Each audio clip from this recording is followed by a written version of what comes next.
Bonjour chers amis.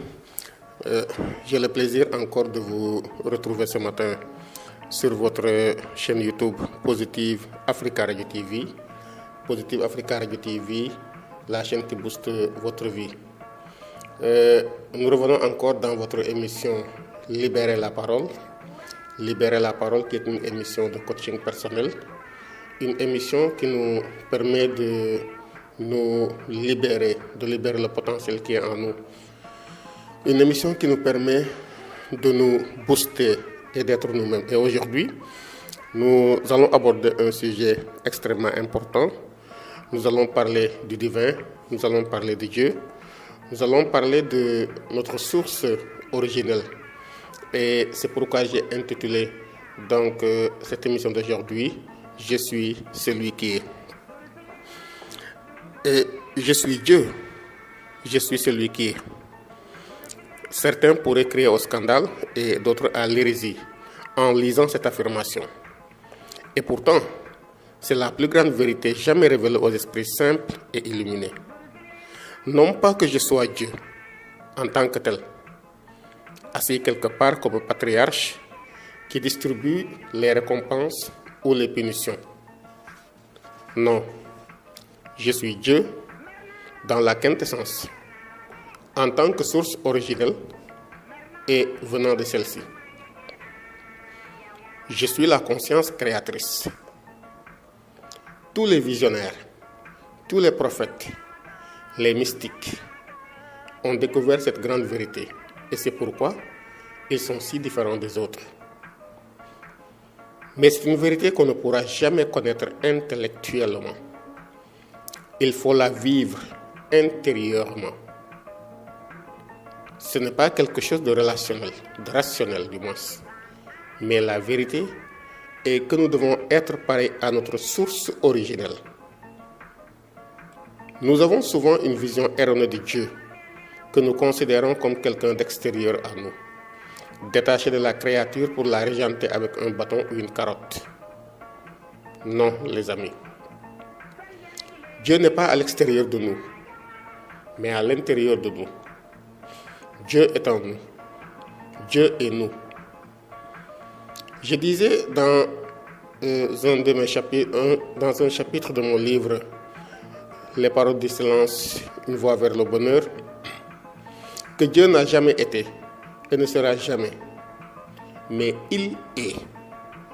Dieu ne peut être ni dans le passé, ni dans le futur, puisque ces derniers n'existent pas alors que Dieu, lui, est.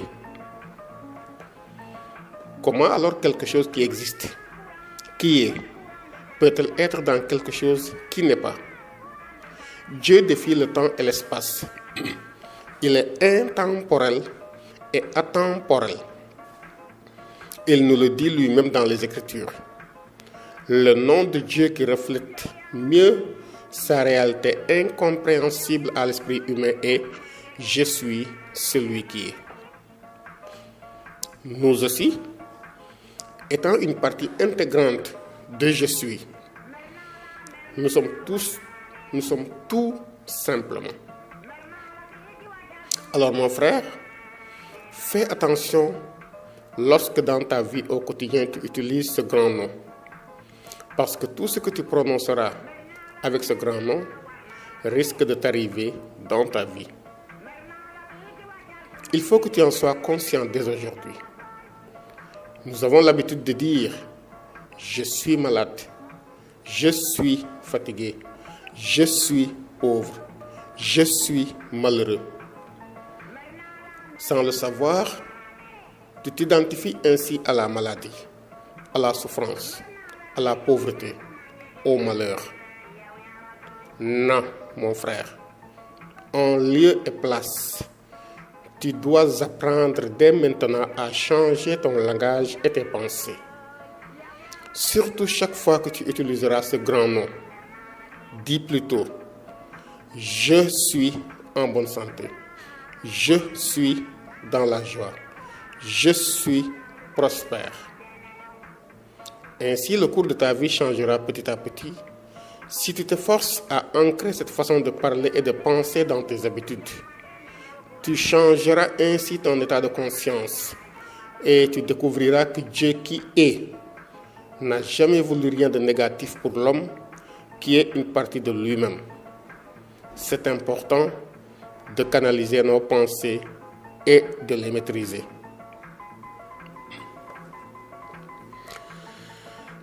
Soyons conscients que tout vient d'une pensée. Tout ce qui existe aujourd'hui était dans l'imagination. La poétesse anglaise Elizabeth Barrett Browning disait que la terre regorge du ciel et chaque buisson est enflammé de la présence divine. Mais seul celui qui le distingue enlève ses chaussures, tandis que d'autres s'assoient en rond et cueillent des mûres. Fin de citation. Le ciel est toujours présent dans notre vie, avec ses merveilleuses constellations qui nous apportent bonheur, paix, amour et joie. Mais en lieu et place, notre conscience ne voit qu'un immense mur dressé devant nous. En réalité, les dons de Dieu rendent honteux les meilleurs rêves de l'homme. Ils sont insoupçonnés et inépuisables. Nous avons juste à nous baisser pour ramasser les pépites d'or qu'ils laissent tomber sur notre route. Nous apprendrons ainsi à transformer notre vie, sachant seulement ce que nous voulons et où nous voulons aller, car une ignorance des moyens peut servir à la grandeur, mais une ignorance des objectifs rend impossible d'être brave du tout. Nous ne dirons jamais assez que nous sommes ce que nous pensons. Ainsi est-il vraiment important de contrôler nos pensées, d'adopter une voie, une bonne fois pour toutes, un mode de pensée positif. Il est vrai que changer son mode de pensée n'est pas toujours chose facile, car notre ego nous amène toujours là où il se sent le mieux et fait tout pour que ces pensées positives ne nous submergent pas. Ce n'est pas la peine cependant de lutter avec l'ego, car nous ne pouvons lui échapper définitivement. Il finira toujours par nous rattraper et essayer de se venger. Il faut l'accepter et faire avec, car nous sommes tous des êtres égotiques. Et cette dualité sera toujours présente en nous tant que nous sommes sur cette terre et que nous vivons dans une enveloppe physique. Mais nous pouvons transcender l'ego et le remettre à sa place en découvrant notre raison d'être. Cette découverte nous remplira d'amour et nous permettra d'orienter notre vie et de lui donner un sens. Nous découvrirons alors que nous sommes dans l'un et dans le tout, ou tout simplement, comme disait Anita Moorjani, cette merveilleuse femme qui est revenue du royaume des morts après avoir été dans le coma et déclarée cliniquement morte. En réalité, elle était atteinte de cancer et les médecins ne lui donnaient plus que 36 heures à vivre. Mais dans son coma, elle a fait la merveilleuse expérience de l'amour pur, dépouillé de tout ego. Elle a senti qu'elle était l'un et le tout en même temps. Elle nous dit qu'elle avait compris lors de son voyage dans l'autre monde pourquoi elle était atteinte de cancer. Parce qu'elle avait toujours vécu une vie de peur. Elle avait peur de tout, et même de manger certains aliments pour ne pas avoir le cancer. Sa vie était une combinaison de pensées de peur.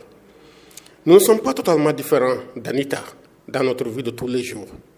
Nous avons toujours peur des choses qui arrivent, qui n'arrivent jamais, et qui nous rongent de l'intérieur à cause des pensées négatives que nous entretenons tout le temps. Même nos croyances religieuses sont censées nous inspirer, stimuler notre potentiel, nous faire vibrer à l'amour et non à la peur de la mort, de l'après-vie, la peur de la punition, de notre mauvais karma. Sans nous en rendre compte des fois, nous faisons tout dans notre vie à partir de la peur. Ces peurs qui s'accumulent dans notre corps et dans notre énergie sont la cause de beaucoup de maladies aujourd'hui, dont certaines sont dites incurables.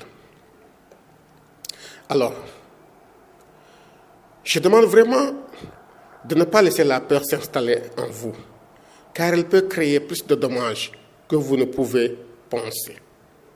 Nous sommes des êtres d'une incroyable magnificence. Nous n'avons qu'à vivre notre vérité et à exprimer ce que nous sommes. Nous ne sommes pas supposés avoir peur de ce que nous sommes. Beaucoup de personnes ont peur d'être ce qu'elles sont, parce que tout simplement, selon elles, en l'étant, elles sortent du standard fixé par la société et le regard des autres se posera sur elles. Elles ont peur du jugement des autres et du jugement de leur propre ego. Mais il nous faut être ce que nous sommes, vivre profondément notre vérité intérieure selon notre raison d'être. Nous devons accomplir notre mission de vie. Ne pas vivre notre raison d'être, c'est comme être dans le coma. Mais nous avons toujours la possibilité de revenir de cette mort spirituelle en découvrant et en acceptant ce que je suis réellement. Soyons conscients que notre être n'est pas notre corps physique. Il est énergie.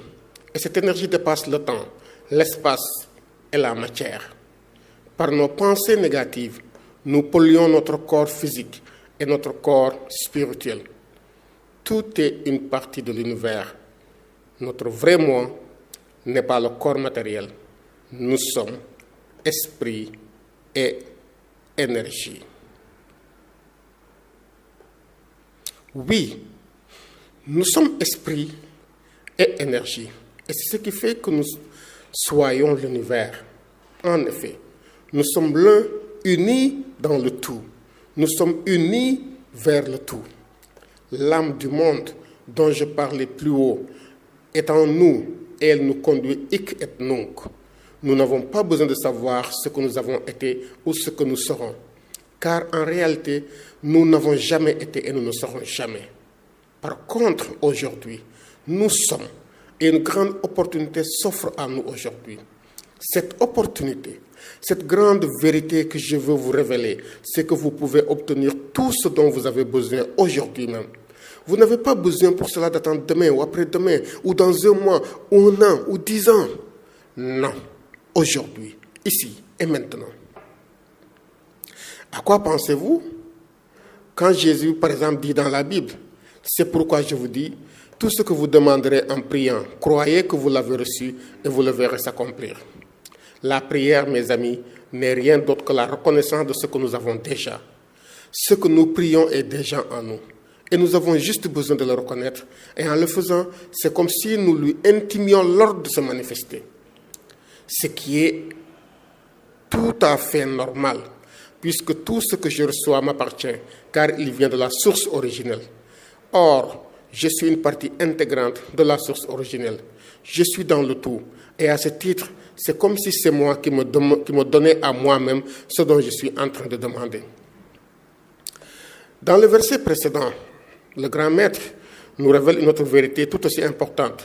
Je vous le dis en vérité, dit-il, si quelqu'un dit à cette montagne, ôte-toi de là et jette-toi dans la mer, et s'il ne doute point en son cœur, mais croit que ce qu'il dit arrive, il le verra s'accomplir.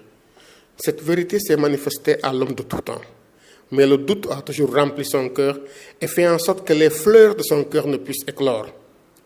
La montagne dont il est question ici n'est rien d'autre que tous les problèmes, les difficultés et les obstacles que nous rencontrons chaque jour. Dans la Bible, la montagne est un lieu symbolique où ciel et terre se rencontrent. Moïse reçoit les tables de la loi sur la montagne du Sinaï. Et Jésus prononce son programme inaugural, les fameuses béatitudes, sur une montagne lui aussi. Lorsque le mot montagne apparaît dans la Bible, il faut dresser l'oreille. Dieu n'est pas loin. En effet, le problème chez l'homme n'est pas en réalité un problème, mais c'est une opportunité qu'il faut saisir. Toute opportunité est une bénédiction, et toute bénédiction vient de Dieu, de la source originelle, de Rogue, qu'importe le nom qu'on lui donne. D'où ici la symbolique de la montagne qui est le lieu où l'homme rencontre la source créatrice. Paradoxalement, cette montagne n'est nulle part ailleurs que dans le lieu le plus élevé de l'homme, c'est-à-dire à l'intérieur de lui-même. La montagne traduit le mieux l'immortelle beauté de la création, disait Turner. Proche des cieux, éloignée de l'ordre humain, elle est le point de rencontre privilégié entre le ciel et la terre. Elle est le lieu le plus bas pour les dieux et le plus élevé pour les hommes. Alors donc, frères et sœurs, chers amis, croyez en vous-même. Croyez en vous-même. Soyez confiants en vous-même, en vos capacités. Je vous dis tout le temps que vous êtes un diamant. Mais vous n'êtes pas qu'un diamant. Vous êtes un diamant rare. Vous êtes un diamant rare.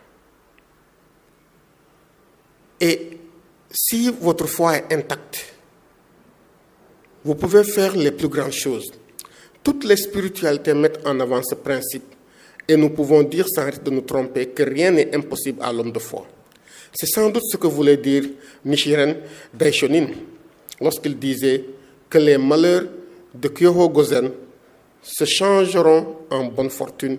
Faites appel à toute votre foi et priez ce Gohonzon. Que pourrait-il y avoir d'impossible à réaliser? Dans le commentaire de cet extrait, de Gosho Daisaku Ikeda cite le principe de changer le poison en remède. La notion de poison se réfère à un ressenti négatif, une souffrance. L'idée, c'est que la vie sans poison de souffrance. Changer le poison en remède est plus fort qu'un simple résultat, car cela implique que c'est par le biais des circonstances qui font souffrir que l'on obtient la victoire. C'est alors la défaite ou la souffrance qui deviennent la cause de cette victoire. Dans la notion de poison, il n'y a pas de jugement et tout n'est pas joué d'avance. L'idée est que tout ce qui est négatif peut devenir la cause d'un grand bonheur. C'est donc un grand message d'espoir. Le mot poison peut gêner, surtout ceux qui ne connaissent pas l'enseignement bouddhique. En fait, on retrouve cette idée de changer le poison en remède avec d'autres principes bouddhiques comme l'hiver qui ne manque jamais de changer en printemps. Plus l'obscurité est profonde, plus l'aube est proche. Les troubles mènent à l'illumination. Les bûches alimentent le feu. Tous ces principes illustrent l'un des concepts les plus centraux du bouddhisme, la transformation du karma. Et le processus de transformation passe par la croyance. Devant de grosses difficultés, c'est la manière de percevoir les choses qui fait la différence. Lorsqu'on change notre perception, les situations changent. Et nous changeons ainsi le poison en remède. Là où les solutions se présentent à nous sans effort, et nous pouvons transformer radicalement les choses. Des fois, lorsqu'on est assailli par de lourdes difficultés, on a l'impression que tout est fermé. C'est alors que peut surgir en nous quelque chose d'insoupçonné qui va faire bouger les choses et apporter la solution miracle.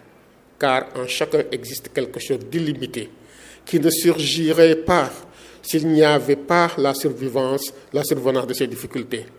Pourquoi les circonstances difficiles font-elles apparaître une prière si puissante? C'est parce que, alors, on est à la limite de nos capacités. Plus de stratégie possible. On entre dans le monde de la foi en fusionnant avec l'entité réelle de tous les phénomènes. Et là, on perçoit, sans le filtre de la pensée, du karma, la vraie nature des choses, sans avoir d'idées préconçues, mais avec une ouverture à des possibilités que nous n'avions pas imaginées.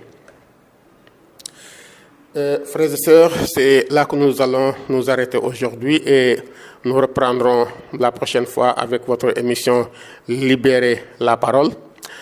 C'était donc votre coach Ngor Boukar Ndiaye et ce que je viens de partager avec vous est extrait de mon ouvrage Les paroles du silence, une voie vers le bonheur.